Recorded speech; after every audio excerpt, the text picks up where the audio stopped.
What if I told you that before time ever began ticking, before the first atom vibrated into being, there was someone who already knew your name? That the story you're part of, this chaos, this aching, this longing for more, is not an accident of flesh and dust, but a deliberate act of divine imagination. That in the vast silence before existence, there was only one uncreated, eternal, complete in himself. And then from the mouth of this God, a whisper shattered the void.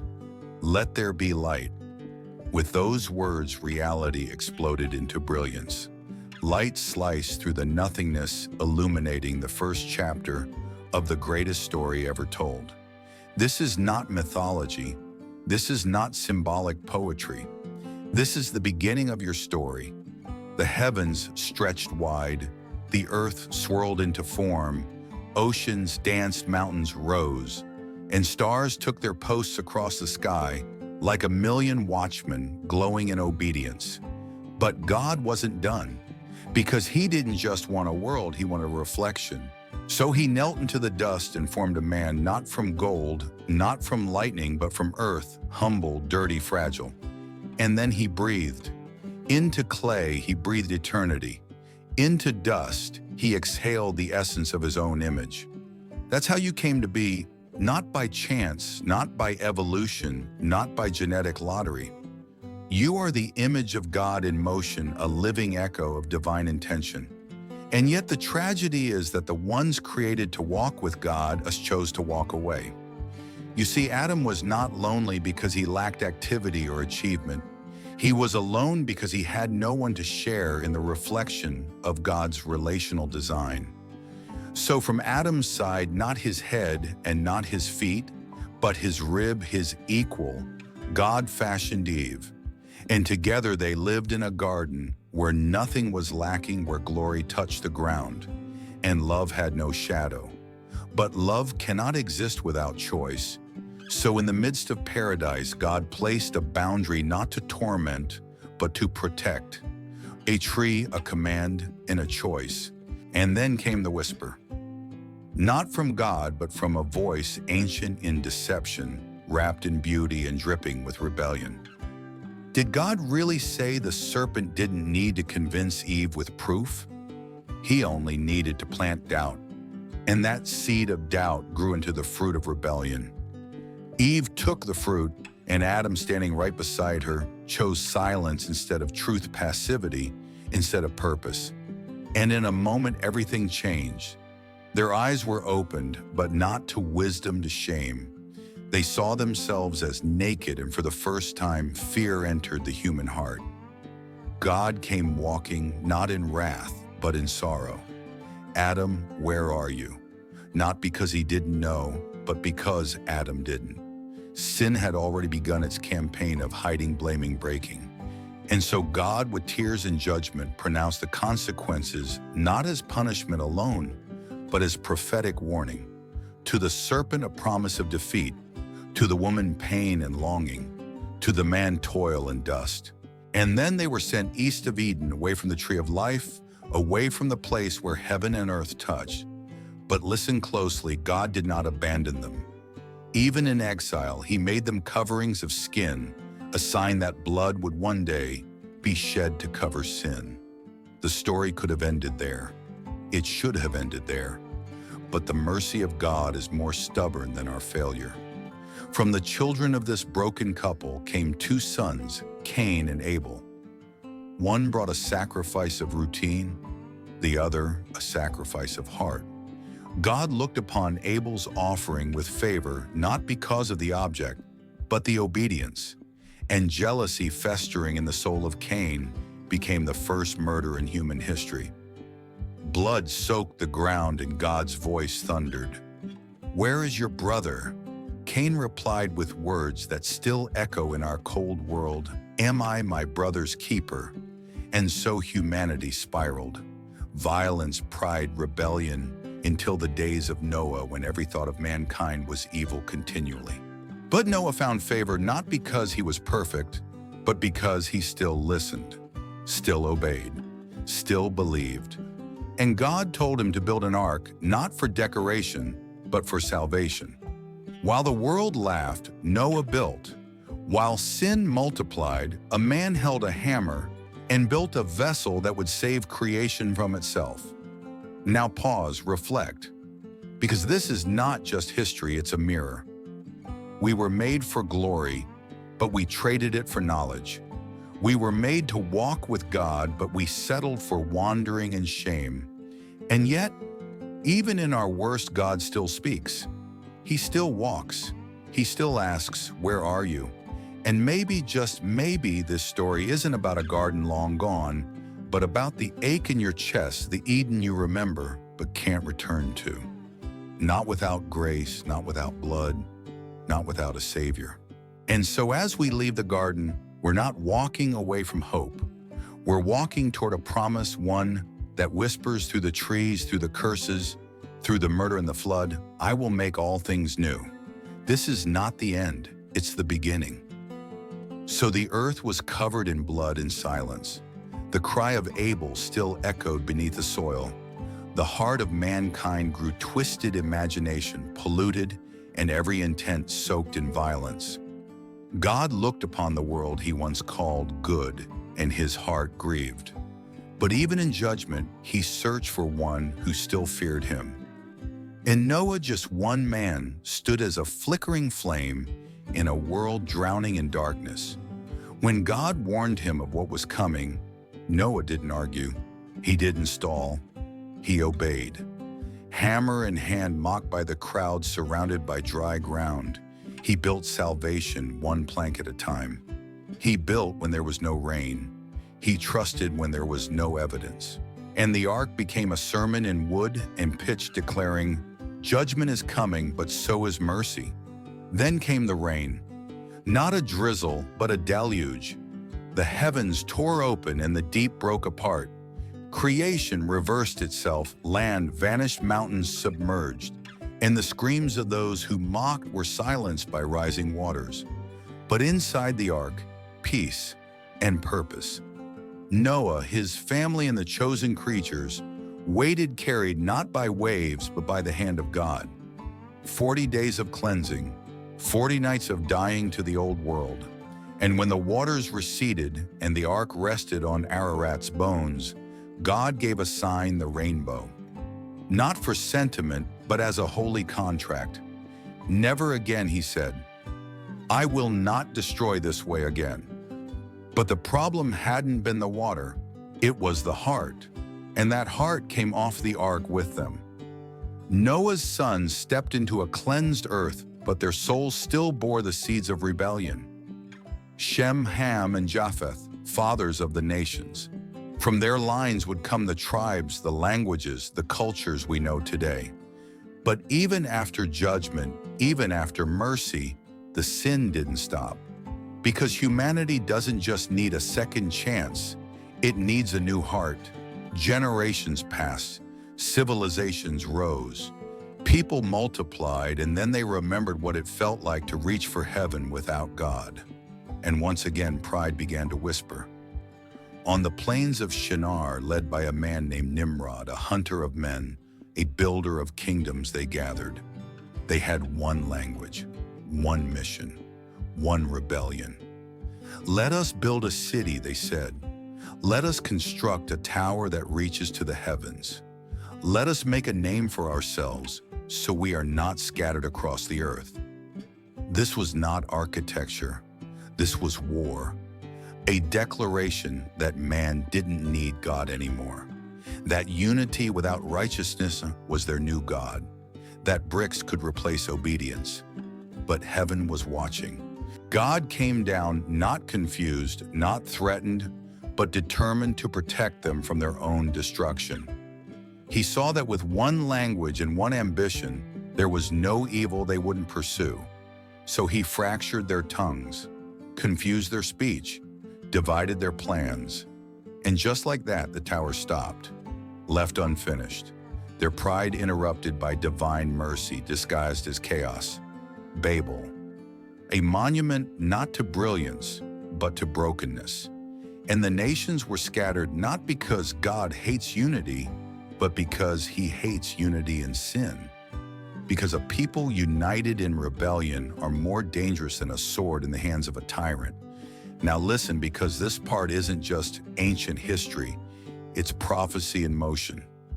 Every time we try to build our own towers, every time we unite around fame, power, comfort, or progress without God, we resurrect Babel. And God still confuses the language of our idols. He still tears down the structures we think will save us. He still scatters what we cling to so we'll remember what we were made for. You weren't created to build monuments to yourself. You weren't born to make a name that echoes in halls of men. You were crafted by God to bear His name, to reflect His glory, not replace it. So from the floodwaters to the confusion of Babel, we see the same pattern. God judges, not to destroy, but to redeem. He scatters not to punish, but to purify. He shuts down our towers so He can open up a path back to Himself. And from that scattered people, from the broken languages and divided lands, God begins something new, not with the mighty, not with a city, not with a warrior, but with a man, a single man in a pagan world, a man whose obedience would become the foundation for everything to come. The flood had wiped the canvas clean. Babel had shattered the pride of men. And now the author of the story whispers again, not to the multitudes, but to one wandering soul. Go, He says, leave everything you know, and I will show you a land. I will make you a great nation. Through you, all families of the earth will be blessed. The world had been reset, but the heart of man still needed transformation. And that would begin not with a flood, but with faith. God didn't choose an empire. He didn't send fire to cleanse the nations. He chose a man with no throne, no army, no map, and no guarantee. Just a command, just a voice, just a promise. Go. That's all Abram had. Leave your country, your family, your father's house. Walk away from everything familiar and follow a God you've only just begun to know. And Abram did.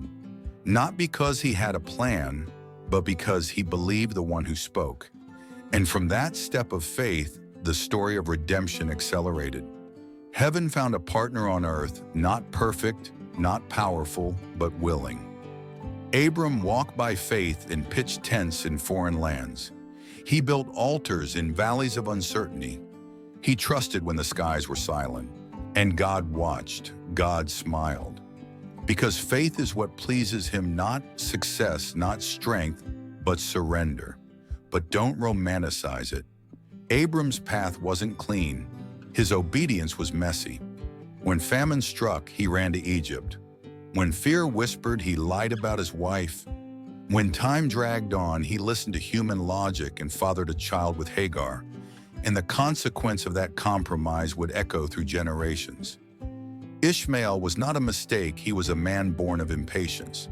But even then, God did not revoke the promise, because God's covenants are stronger than our stumbles.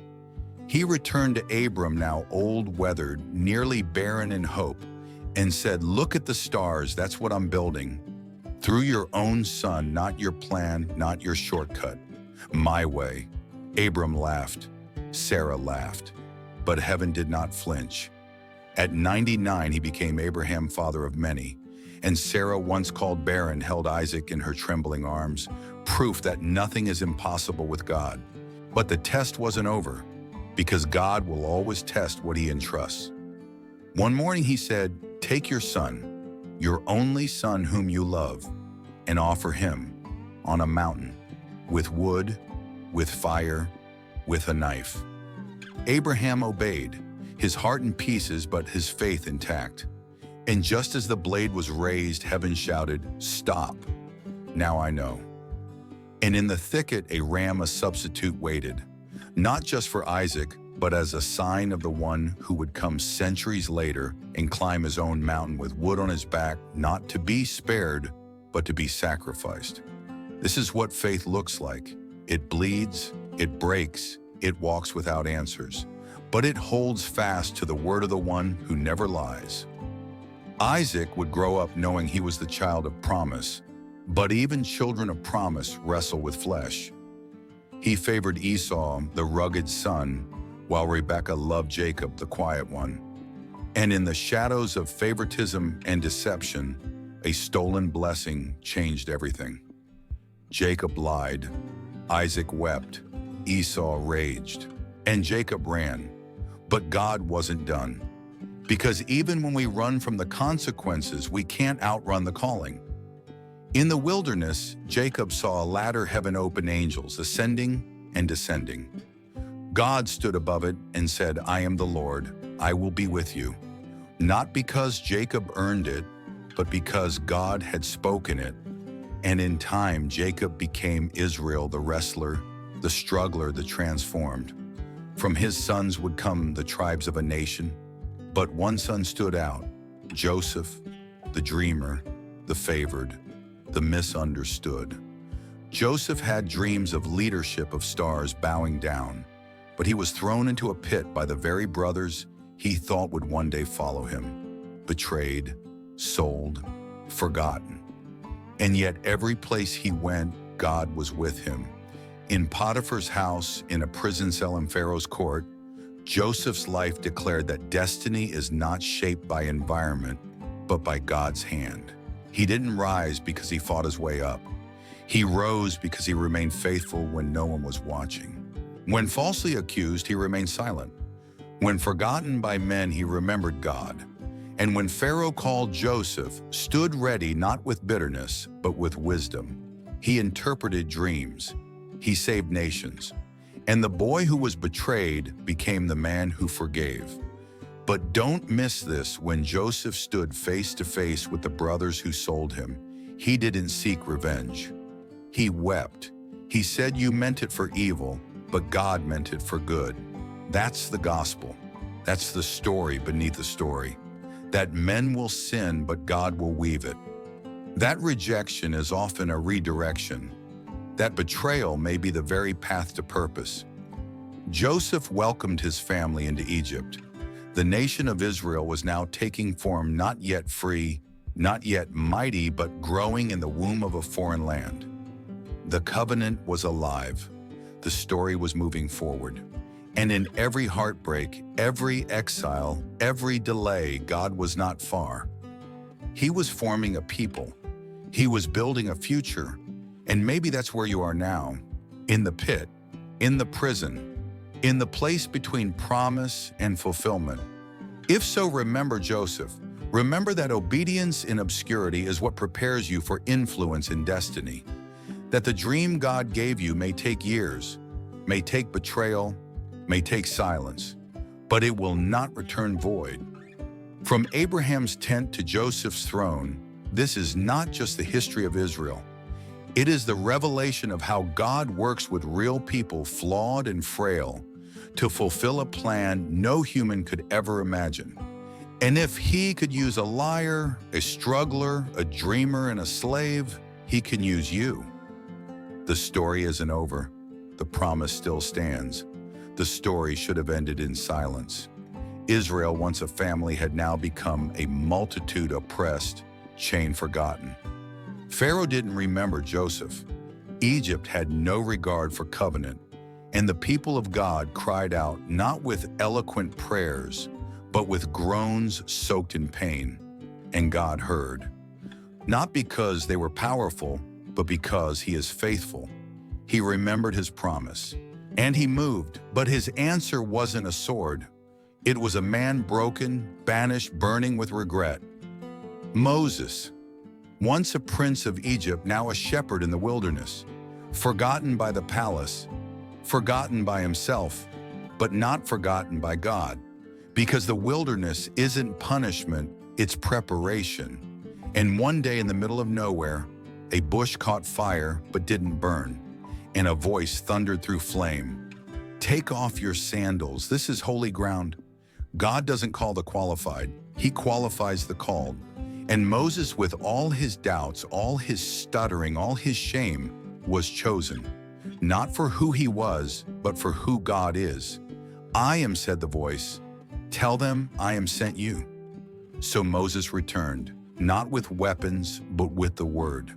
He stood before Pharaoh not as a politician, but as a prophet. Let my people go. And when Pharaoh's heart hardened, God unleashed signs, not random acts of chaos, but surgical strikes against Egypt's idols. The Nile turned to blood. Frogs filled the land. Darkness swallowed the sun. And finally, death entered every home except those marked by the blood of a lamb. That night Israel was spared, not because they were good, but because they were covered. That's the power of the blood. That's the beginning of redemption. And when the sea split and Israel walked through walls of water, it wasn't just deliverance, it was rebirth. A nation was born in the middle of the impossible. But freedom isn't the end. It's the beginning of battle. Because the wilderness exposes what Egypt only hid. Complaints rose. Idolatry surfaced. A golden calf stood in place of the living God. And still God stayed. Cloud by day, fire by night, manna from heaven, water from a rock. He led them not because they were obedient, but because he is relentless. At Sinai, thunder fell, the mountain trembled, and God spoke 10 words carved in stone to shape a people set apart. You shall have no other gods. But Israel forgot quickly. Don't we all? They wandered for 40 years, not because God was lost, but because they were. Yet every step was still sacred.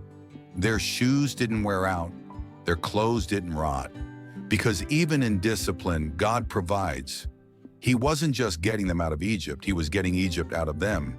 And Moses, the servant, the intercessor, the one who met God face to face, was faithful to the end. But even he, the mighty deliverer, would not enter the land. One choice, one strike of a rock, and the consequence, he would only see the promise, not walk in it. Let that burn, because obedience isn't optional when you carry a calling. But don't despair, because Moses' legacy wasn't wasted. It was handed down to Joshua, the warrior, the assistant, the one who lingered in the tent of meeting even after Moses left. And when Moses died, God spoke again. Joshua, my servant is dead. Now you rise. And rise he did. With a sword in one hand and the Ark of the Covenant before him, Joshua led the people across the Jordan, not by building a bridge, but by stepping into the flood. The waters parted, the land waited, the promise was within reach. But before the battles, before Jericho's walls would crumble, God said, be strong, be courageous, do not fear, I am with you. And that's still the call today, because this story isn't just ancient history, it's the blueprint of spiritual warfare. You are not in Egypt anymore. You are not wandering the desert. You are standing at the edge of destiny. And the question is not, is God able? The question is, will you cross? Sacred strength is not about muscle. It's about memory, remembering who God is, what he's done, and what he has promised. It's the kind of strength that says yes when the fear screams no. It's the kind of courage that doesn't wait for clarity, it moves because God said move. The same God who split seas, who shook mountains, who fed millions with bread, from heaven he hasn't changed. His power hasn't faded, his promises haven't expired, and he's still calling, still raising up deliverers, still looking for Joshuas who will lead not with perfection, but with obedience. So now it's your turn. Will you stay in the wilderness of hesitation, or will you rise, step forward, and take hold of what was promised long before you were born? Because the God who carried Israel from slavery to promise is the same God who can carry you from fear to freedom, from compromise to calling, from survival to significance. This isn't just a story, it's your inheritance. Your name is written in this redemption. And the same fire that burned in the bush still burns today, not to consume, but to call, not to destroy, but to send. God is still writing, and he's waiting for your answer. So go, take courage, Pick up the sword of truth, the shield of faith, the sandals of readiness. Step into the river, watch it part. Step into the war, watch the walls fall. Step into your purpose, and don't look back, because you were made for more than Egypt. You were made for glory.